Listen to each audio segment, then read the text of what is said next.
There's a story about the first heretic in Islam. I don't know if it's true or not. I think it's funny. That's what I like about it. I don't require for stories to be factually true, whether or not you could establish if a story is actually factually true. I don't require it in any case. I require them to be universally true, because if a story is universally true, it tells you something interesting about reality. So take this story for what it's worth, whatever grains of salt you need to sprinkle onto it, but it goes like this. Muhammad, peace be unto him, had an amanuensis, a secretary, to take his dictation, which was necessary because Muhammad, peace be unto him, was illiterate. But the amanuensis had taken dictation from Muhammad, peace be unto him, and read it back to the big boss and suggested some edits. Wouldn't it be better if we did this way? What if we said that way?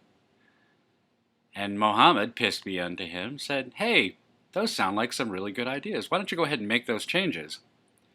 At which point, the amanuensis became the first heretic in Islam by saying, if the dictation I took was the unerring words of God, how could anyone possibly change them? They must be immutable. If they are the unerring words of God, they must be immutable. And if they are mutable, they can't be unerring words of God. I'm guessing the man had the opportunity to look at his head separated from his body before his head stopped working, but that was the beginning of heresy in Islam. This is the nature of heresy in every intellectual movement that is run as a cautious tyranny. Islam obviously is a cautious tyranny down to this very day, but I think about this in connection with the Ayn Rand Institute's ongoing war on reason. The Ayn Rand Institute is a pathetic, pitiable little think tank that spends all of its time railing against imaginary boogeymen, the boogeyman under the bed, rather than actually confronting the issues that concern liberty-loving people. If you need someone to rail against the awesome power of the Christian right, we see the awesome power of the Christian right this summer, don't we? If you want someone to rail against that, then the Ayn Rand Institute is right up your street. But what makes them more pathetic is their inability to change almost anything in the holy writ that was left to them by Ayn Rand, much as with the so-called scholars of Islam. To question anything is to mark yourself as a heretic, and so by nature of the laws of survivorship bias, the people who remain at the Ayn Rand Institute are the ones who are most compliant, most exacting in hewing to the party line without any deviation. They are much like the terrified citizens of North Korea, who each one of whom is afraid to stop cheering for the great dictator first. The first one to stop is the one marked for death, and say they are nothing but rah-rah cheerleaders for a extremely badly argued philosophical doctrine. That Ayn Rand had some really interesting insights in the nature of humanity and in the nature of government, but she was completely incapable of defending them. I stopped talking to official objectivists as such 2001 or so. And the reason is because I had an optical scanner and I scanned the nature of government. That particular article from The Voice of Selfishness is only about 3,500 words, but I scanned it, OCR'd it, had it as text, and then I fissed it, and it was terrible. I'd never really done anything in the way of fisking. Fisking is a later 21st century term, but line-by-line rebuttal is what fisking is, line-by-line rebuttal of an argument. And I had never done that with Rand's arguments before. I had read them rapidly, really quickly when I was a kid, 19, 20, 21 years old, just burned through those books, swept up in the rhetoric, swept up in Rand's indefatigable outrage, and never really parsed the arguments or treated them as arguments, and went on my way from there, developing the philosophy that I defend every week here at the Church of Splendor, developing it all on my own and never thinking twice about it because I'm a high D. I don't expect other people to do my work, and I don't expect to inherit other people's work, and I don't trust other people's work. I don't regard something as being better than what I could do because it was done by someone else. To the contrary, I regard it as being inherently inferior and necessarily suspect. I can't tell where the bodies are buried because I didn't dig the holes. I know where the bodies are buried in my philosophy. One of the ways I have of knowing whether or not people are competent to disagree with me is whether or not they can identify the holes that I'm aware of in my philosophy. And if they can't, then I know that they're just making noise. They're just yelling at me, which is what most people do when they think that they're arguing with me. They're just yelling at me, declaring that I'm persona non grata, that they're going to throw me out of the universe, that I have cooties. The objectivists do this too. It's one of the reasons why I don't argue with them, because they argue really badly. Rand argued badly in print. The official objectivists argue like outraged little girls, verbally and in social media. They cannot defend the positions they take. They have no idea how a good argument is structured. They have no idea how to identify a poor argument from someone else. And all they're really left with is a collection of memorized insults, insults that they memorized from Rand herself, or Nathaniel Branden, who invented a lot of these epithets. And that's really what they have left. Their movement and their think tank consists of consistent, almost perfectly reliable war on man, on the human mind, on reason as such, and on life as such. They are an anti-life force in the world, as is seen by their risible position on abortion. And I really didn't want to talk about abortion this week. Robert Trzynski at the Federalist wants to know why everybody wants to talk about it. There's so many big stories in the world. Why does everybody want to talk about abortion? Well, the reason that everybody wants to talk about abortion is that it calls our identity into question. That's why human beings are looking in the mirror and saying, what kind of monster have I become? What kind of monsters have I lent my moral sanction to? What kind of monstrosity am I a party to? That's why people can't stop talking about it. That's why I can't stop talking about it. But earlier this week, I wrote a post. Why won't the thick-witted cowards of the Ayn Rand Institute rise to the defense of Planned Parenthood? I had fist Rand's arguments on abortion a day or two earlier, so I was on very strong ground. I really hadn't thought about any of this. I thought about it in 2012 when I promulgated my own argument on abortion. It's never been a great big issue for me, but it's always been an open question, or was an open question until 2012 when I settled it.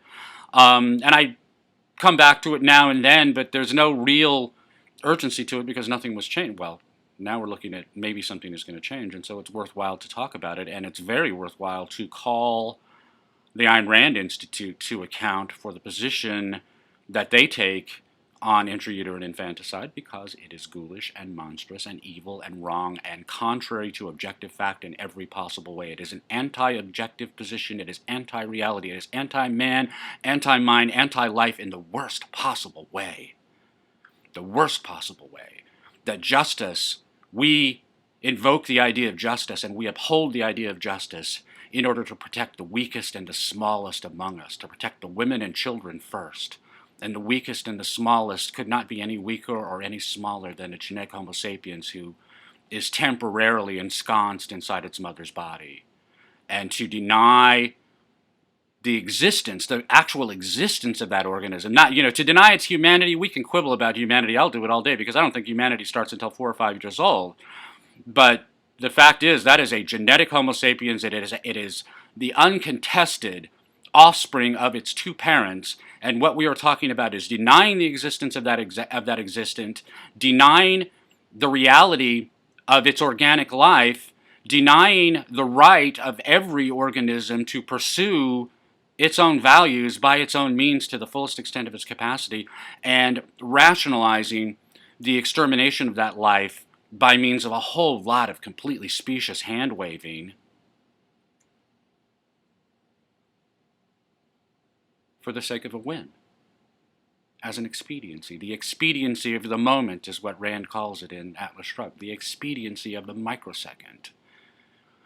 And so you will make a choice that will have permanent, lifelong consequences that will result in endless, lifelong regret, and you will decide that on a whim, on the basis of a completely specious, irredeemably ridiculous, horrible, bad argument.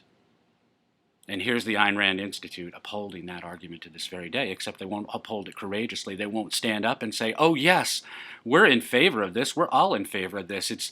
Of course it's not a human being, but it's human organs that are being harvested. Ha ha ha. There are all these contradictions out there. It's a meme festival for anti-abortion forces because the contradictions inherent in this position are outrageous.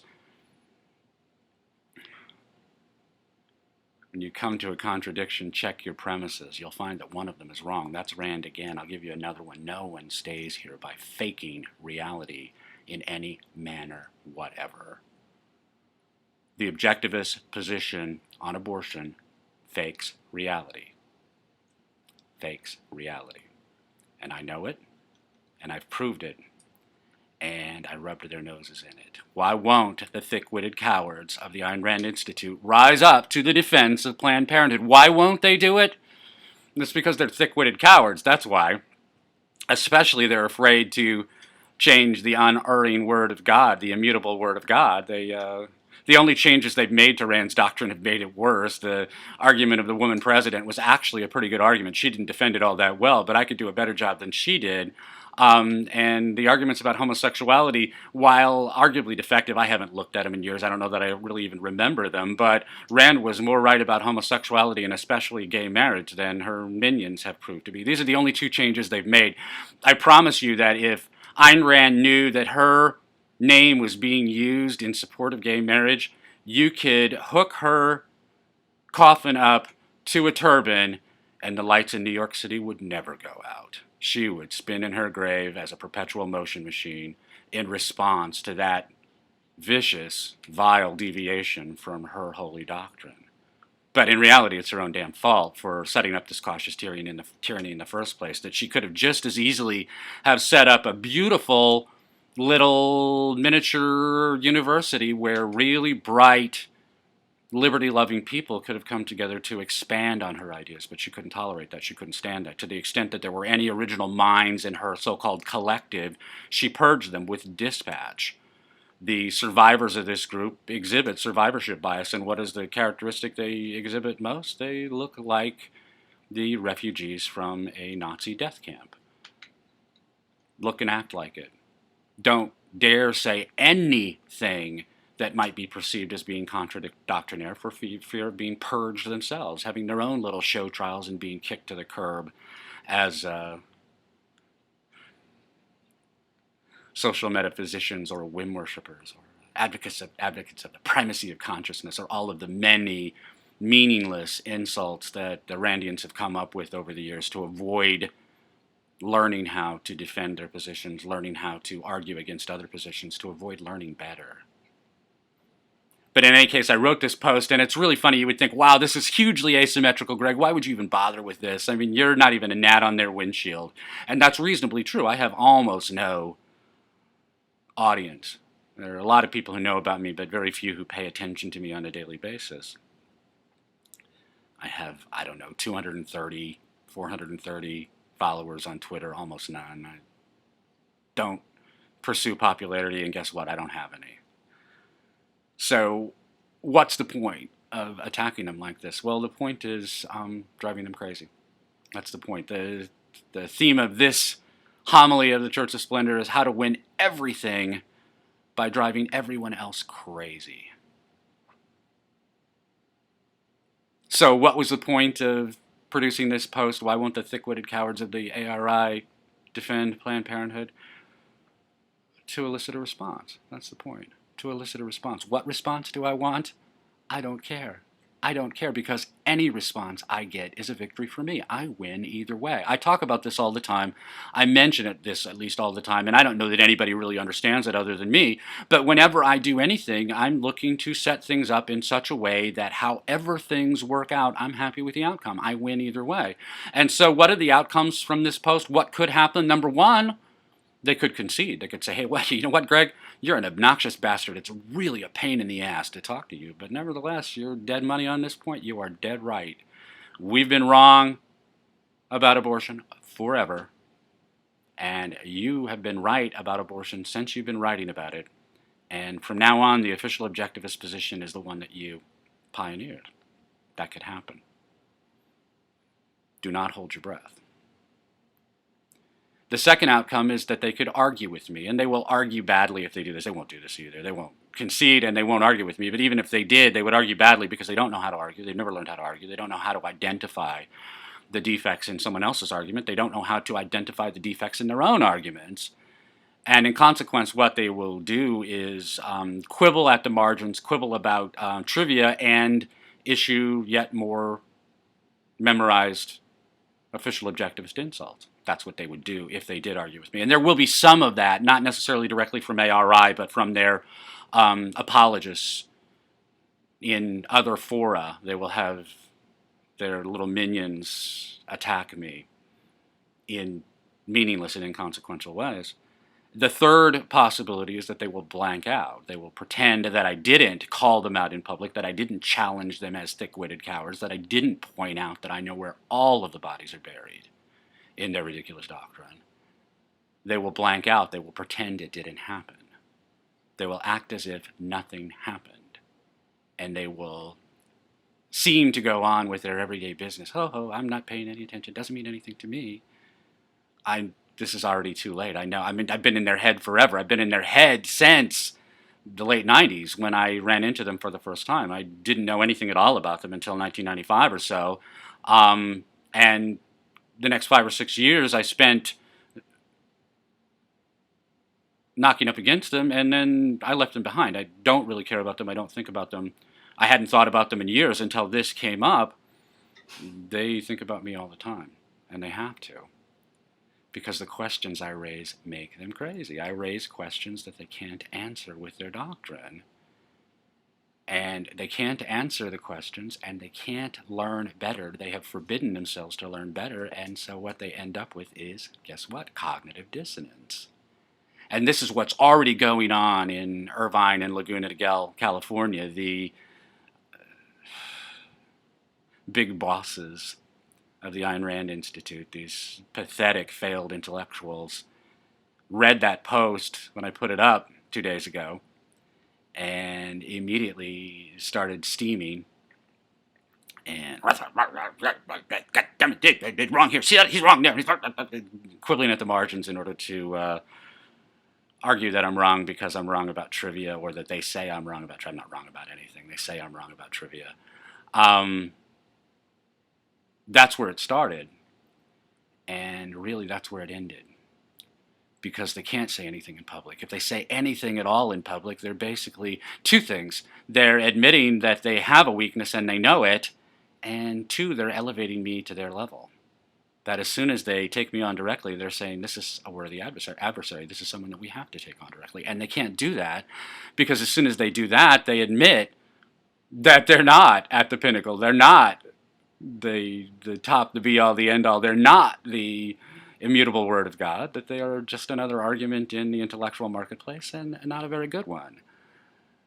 They will not publicly acknowledge that I've called them out as thick-witted cowards, and yet they will not be able to get me out of their mind. They will be steaming all the time. I mean, at some point they will successfully forget about this, but it will not be soon, and it will not be easy. And in the meantime, they will be on tilt. This is a poker term. Steaming and on tilt are both poker terms, and they're one of the goals for a driven poker player is to figure out where the money is at that table and put those players on tilt, to get them steaming, to get them hot under the collar, where they're so mad about the last hand that they're playing this hand poorly. That's on tilt. And to get them so mad about how they played the second hand that they play the third hand poorly, and etc. from then on. And that is the status of being on tilt.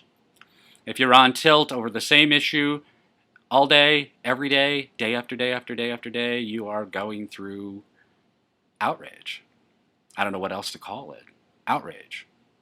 The official objectivist position on everything is perpetually outraged. This goes all the way back to Rand. She spent the entire 60s in a state of rage.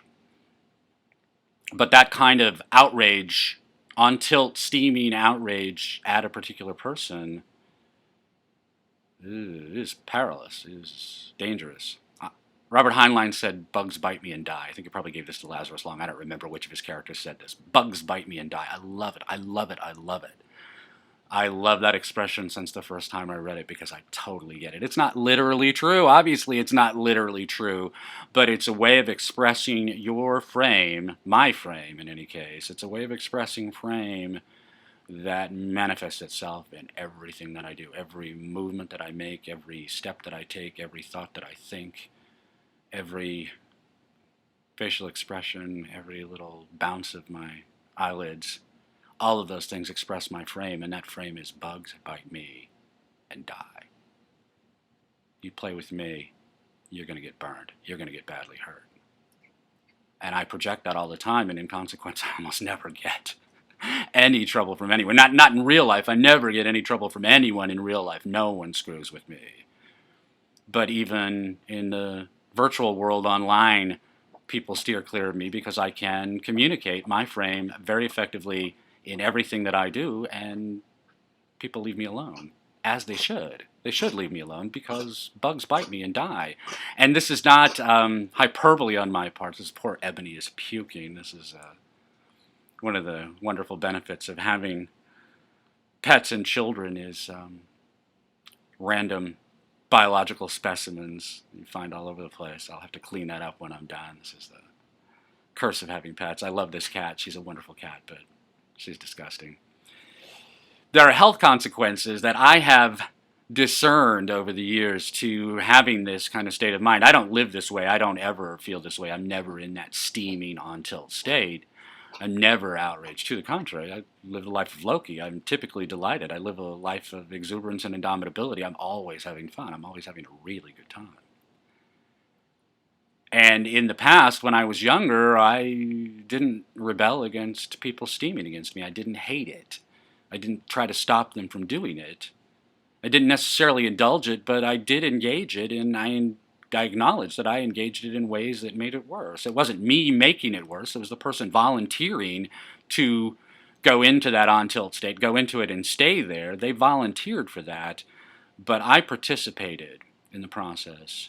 And I know for a fact that a lot of people are worse morally for having fought with me in the past, and I have lingering, enduring, ongoing guilt in a number of cases where people, I believe, literally damaged their health by their continuous, incessant, day after day after day outrage, the outrage that they felt over me because they couldn't bring themselves to agree with me and they couldn't successfully disagree with me. They lived in that state of cognitive dissonance all along. And this is the reason for the second rule of the Church of Splendor. I am not arguing with you. That is the reason for it, because I do not want to encourage people to become worse in their in character, and I certainly do not want to encourage them to damage their health by failing to debate with me. But this is really what will happen to Leonard Peikoff and his gang of fools, his ship of fools at the Ayn Rand Institute, is that because they cannot publicly concede that I'm correct, and because they will not publicly argue with me, no matter how badly, they are left with option number 3, the blank out. And when they blank out, they will engage in cognitive dissonance, which will not be good for them, potentially injurious to their health, but it will be bad for them in terms of their intellectual leadership also, because all of the other people who saw this post, and there have been hundreds of them so far, who saw this post about the thick-witted cowards of the Ayn Rand Institute and why they won't rise to the defense of the intellectually consistent defense of the position that they've already taken, all of the people who have seen that post and see that there is no response to it will recognize that the leadership of the Ayn Rand Institute is composed exclusively of thick-witted cowards. And in that respect, I win either way. I'm winning everything by driving everyone else crazy.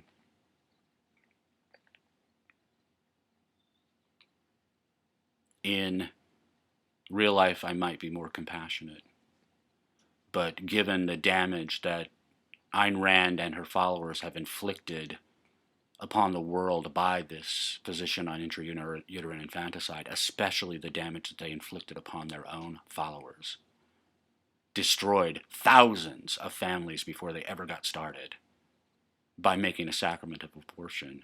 In this particular case, I am perfectly happy to say none so deserving.